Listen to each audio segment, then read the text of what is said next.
Здравейте, приятели! В това видео ще ви покажа набързо как да изпратите покана на приятелите си от Facebook да се присъединят към страничката на Ансамбъл Хоро. Първо, от имейла, дето ви пратих, избираме текста за българите. Кликаме с левия бутон в началото на текста, без да пускаме, влачим до края на текста и чак тогава отпускаме левия бутон. Сега върху маркирания текст натискаме десен бутон и избираме Copy. Така сме взели текста, с който ще работим. Следващото е, отиваме в Facebook акаунта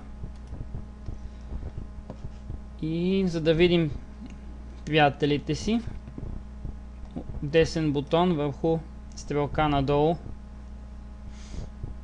и след това избираме Edit Friends. От тук отново избираме стрелка надолу и All Friends. След като са показали всички приятели, трябва да им пратим съобщение един по един на всичките. Това е, което трябва да направим многократно. И аз избирам първия човек, десен бутон, Open in New Tab, отивам и отварям новия таб и тук натискам на Send Message. В прозореца на съобщението, в най-долната част, най-голямата, десен бутон и Paste.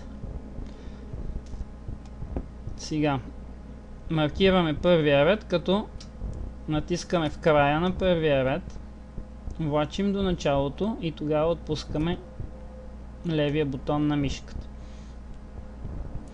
Отново върху маркирания текст натискаме с левия бутон и влачим нагоре до Subject линията и тогава отпускаме. Сега може да натиснем два пъти Delete, за да изтрием този текст от основното съдържание. И когато сме готови, натискаме бутона Send. Аз вече го направих, тъй че сега няма да го натискам. Просто ще затворя този таб за този приятел. И така, отивам след това на другия. Ами това е. Аз поканих моите приятели. Сега е ваш ред. Успех!